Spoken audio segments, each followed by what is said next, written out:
வணக்கம். தேசம் சிறப்பு செய்திகளுக்காக நான் உங்கள் ரேவதி குணாலன். தனியார் துறை ஊழியர்களுக்கு வீட்டிலிருந்தே வேலை செய்யும் நடைமுறை மனிதவள அமைச்சு ஆய்வு. டத்தோஸ் ரமணன் தகவல்.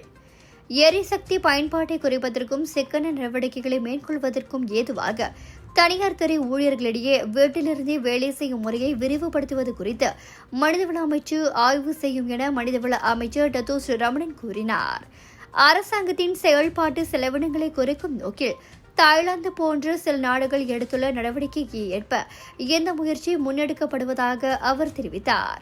மத்திய அமைச்சுகள், அரசு முகமைகள் மற்றும் அரசு சார்ந்த நிறுவனங்கள் இந்த ஆண்டுக்கான நோன்பு பெருநாள் திறந்தவெளி உபசரிப்பை தவிர்க்க வேண்டும் என்ற அரசாங்கத்தின் முடிவிற்கு இணங்க மனிதவள அமைச்சு தனது முழு ஆதரவை வழங்குவதாகவும் அவர் தெரிவித்தார்.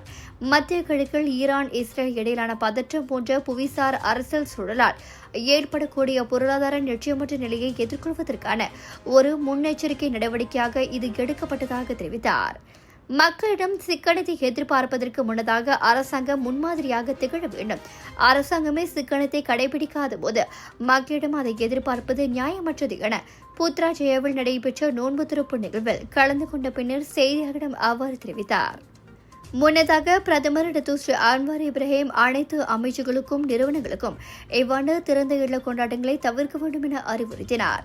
இந்த சிக்கன நடவடிக்கைக்கு ஆதரவாக அமைச்சின் தரப்பில் எடுக்கப்பட வேண்டிய அடுத்த கட்ட நடவடிக்கைகள் குறித்து மனிதவள அமைச்சு விரிவாக ஆலோசிக்கும் எனவும் அவர் தெரிவித்தார். இத்துடன் இன்றைய செய்திகள் நிறைவடைகின்றன.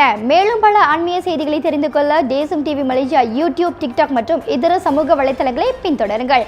உங்களிடமிருந்து விடைபெறுவது நான் உங்கள் ரேவதி குணாலன். மக்களோடு தேசம், தேசத்தோடு மக்கள். நன்றி, வணக்கம். ஒரு வீட்டுக்கு ஒரு பட்டதாரி எனும் நிலை போய் ஒரு வீட்டுக்கு பல மருத்துவர்களை உருவாக்கும் நடவடிக்கையில் இறங்கியுள்ளது எய்ம்ஸ் பல்கலைக்கழகம். இந்திய மாணவர்களின் எதிர்காலத்திற்கு அடித்தளம் அமைக்கும் எய்ம்ஸ் பல்கலைக்கழகம் MIED வழி மாணவர்களின் பொருளாதார பிரச்சனையை கல்வி உபகார சம்பளம், கல்வி கடனுதவி மூலம் தீர்த்து வைக்கிறது. எய்ம்ஸ் பல்கலைக்கழகம் தரத்தில் உயர்ந்தது, போதனைகள் சிறந்தது, மாணவர்களுக்கு நிலையானது. இன்றைய நாடுகள் எய்ம்ஸ் பல்கலைக்கழகம்.